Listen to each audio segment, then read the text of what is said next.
Ponderings During the Pandemic, Volume 1, featuring John Tyler. Hello, ladies and gentlemen, and welcome from the apartments in San Antonio, Texas. Pre-recorded for your convenience so you can listen anytime you'd like. Anytime. Just thought I'd take a couple of minutes to touch base with you today, reach out to you today, say hello to you today. It's been so long, hasn't it? I can't even remember. The last Princess podcast was so long ago. John, why aren't you calling it the Princess Podcast? Well, maybe that whole experiment ran its course, I don't know. Not that I don't think about her. Not that I don't wish she was here wearing a face mask and latex gloves. I'm kidding. Isn't this all this face mask and latex gloves thing getting a little old? I mean, I don't want to.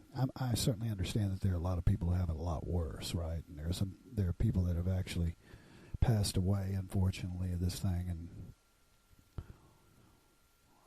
and hopefully they come up with a vaccine or a way to control this virus, or The funny thing about this whole thing is it's got me uber paranoid, but things that I've noticed about my life that will forever change, and I think some of it's good. Every time I walk in the door, the first thing I do is set whatever I've got in my hands down and go to the kitchen and wash my hands. Man, I barely even used to wash my hands when I took a shower. I mean, now I'm washing my hands friggin' every day, 4, 5, 6 times or whatever it is. Maybe it's only a few times a day. I don't know. Who's counting, right? Who's counting all that silliness? You know what else I realized during this whole time? How much I used to touch my face. I mean, I have this hypersensitivity now about my hands and my face. Every time my hands start to move up towards my face, I hear this alarm in my head going, coronavirus going up to your nostrils, coronavirus going into your nostrils and into your lungs. Man, I at the beginning of this, when they first started talking, they're going on the TV and they're telling you, don't do this, don't do this, do this, don't do this, don't touch your face, don't wash your hands as many times as possible. I realized, man, I put my hands on my face all day long. I put them up there and rub. I put them up there and whatever. I mean, all day long, my hands were going to my face. And now, I got this alarm bell that goes off in my brain every time I see my hand approaching my head. That's going to be a good thing. See, some of our conduct, some of our behaviors will forever change as a result of this. Because we got lucky. Now, a lot of people are going to say, we want to be careful the way I say this where it doesn't sound like I'm insensitive. We did get lucky this time. John, do you know how many people have died all over the world? Do you realize that this is a relatively, comparatively speaking to what we may face in the future, this is a relatively benign thing. Most people that get this don't even know they have it, have very mild symptoms, and they recover in 2 to 4 weeks. The vast, vast, vast, vast majority. Now, unfortunately, there's a certain group of people that get this particular virus and they can't breathe and require machines to help them breathe. I mean, if you're one of those people, then obviously this is a horrendous thing, and obviously everyone's heart goes out to these people. But I mean, when this thing started breaking out, I was thinking, man, is this like Captain Trips? Remember Captain Trips from The Stand? I mean, what if something like that broke out? Well, obviously, if something like that broke out,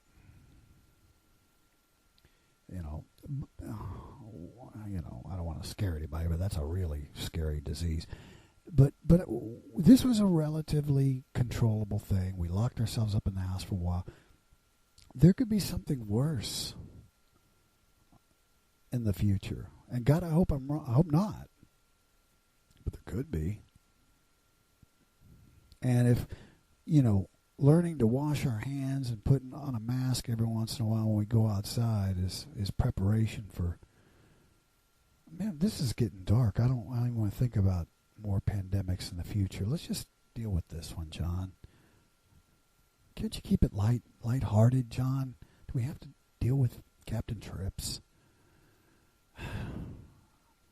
You ever done that? You ever push record on the machine and start talking about Captain Trips? That's like, God, John.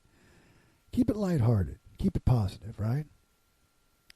Hey, I feel pretty good tonight. Sipping on those margaritas in a can, having a ponderings during the podcast, and I'm not wrapped in a blanket. I feel pretty darn fortunate. Feel pretty good. And but those viruses are always trying to get in my nostrils and on my hands. And I think that's why we're gonna, our behavior long term will be changed by this, and I think that's a good thing. Although I'm not crazy about the masks all the time. Hopefully once they get a vaccine for this or whatever needs to happen, we can go back to not wearing masks. I wanted to go, maybe go out to a night spot. I was going to drive down to Houston and go to Numbers. But I'm not going out. I mean, why go out and like we're all and dressed like we're all scrubbing in for surgery? I mean, it just doesn't make any sense. I don't know. Well, why don't John? You're in San Antonio now. Why don't you just find a place in San Antonio? There's a little nightclub over here in San Antonio. And I found them when I was here the first time in 2013. Great little spot. DJ plays the right music. The people that run the place and own the place and work in the place are always cool. It's a nice place, but but I can go down to Houston, go to my old watering hole there, where we used to disco dance back in the old days. You remember the old days? Right on. Right on, right on. Can you say that with me? Say it with me. Right on, right on. But, I'm not going down there and dressing up like I'm scrubbing in for surgery. I'll try to talk to people or sit there, while... Can't you see? Dancing and disco dancing and people dressed like they're in freaking hazmat suits. Forget it. We'll just wait until we can have a night out. But here in San Antonio, I've been really enjoying it here. Y'all should come by and visit. I mean, we have this wonderful place downtown. We can wander around, have dinner, walk along the water. Have you ever wondered, when you're walking along the Riverwalk, how many people have accidentally fallen in there? There's no guardrail. There's all these people down there. I was wondering last time I was out there, I wonder how many people just accidentally, lost their balance and fallen in. Anyway, sorry. I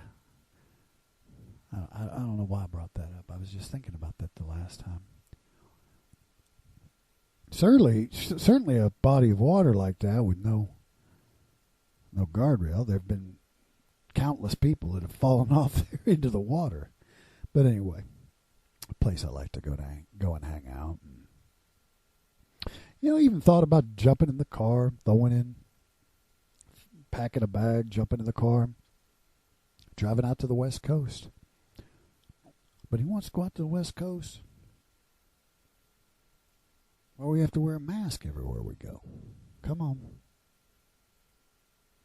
Now, I don't want you to interpret that as me being critical. I actually am siding more on the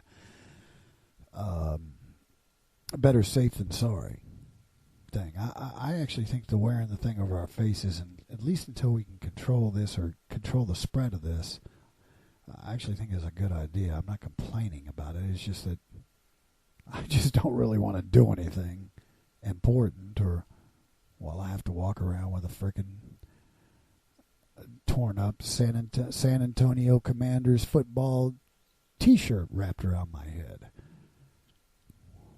Why don't you get a real mask, John? Well, because I got an old San Antonio Commanders T-shirt that I ripped up that I can wrap around my head. I don't need a mask. But other than that, life's been pretty much the way it was before. I think the move out to San Antonio was a good idea. I still feel very comfortable about the decision. I still feel like leaving Houston and coming out here was the right thing. In fact, I've never questioned it. I have a complete peace about it. Many of you may be listening to this and thinking, well, John, we don't understand. Why San Antonio? Not that there's anything wrong with San Antonio, but why did you choose San Antonio? You could have gone to Dallas, could have gone to Austin, you could have gone to New Orleans, you could have gone the other direction, you could have gone anywhere. Well, why San Antonio? I had lived here in 2013, lived out here for a part of the year out here, and had visited on several occasions.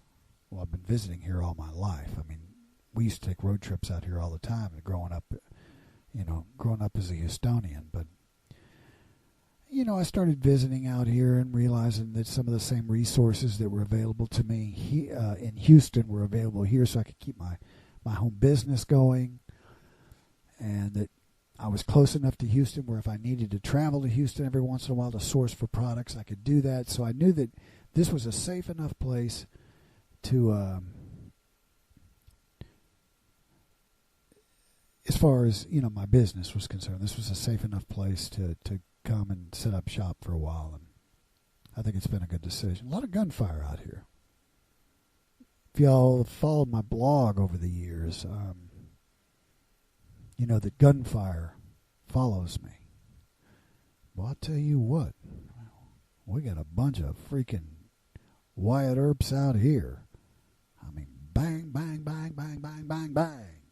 Bang, bang, bang, bang, bang, bang. Golly, folks.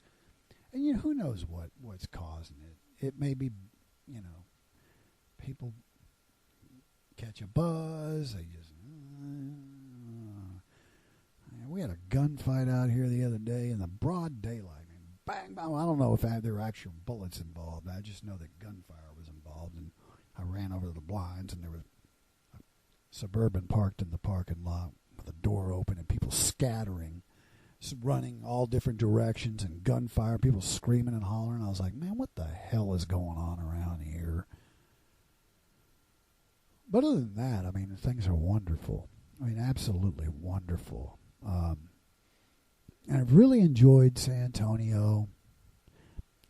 I've told myself, I don't want to get to the point where I find all that cool stuff downtown. I'll take it for granted, I want to live like a resident here, but I want to live like a tourist here, and I want to go down there every once in a while. But we got to get past this mask and gloves thing. We got to get back to a normal life. But having said that, it's very important that we do wear masks right now. I think it's important because we don't want to get sick, get that coronavirus on you, gets on your hands, your feet, crawls into your nose. Before long, you're laying in bed and you're sick as a dog.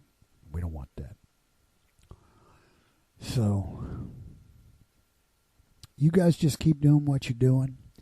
Maybe I'll do a pondering. You want to do a pondering once a week? Or you want to do a pondering? Well, we're definitely not going to do it twice a week. But we'll maybe do a pondering once a week. We just sit and think out loud about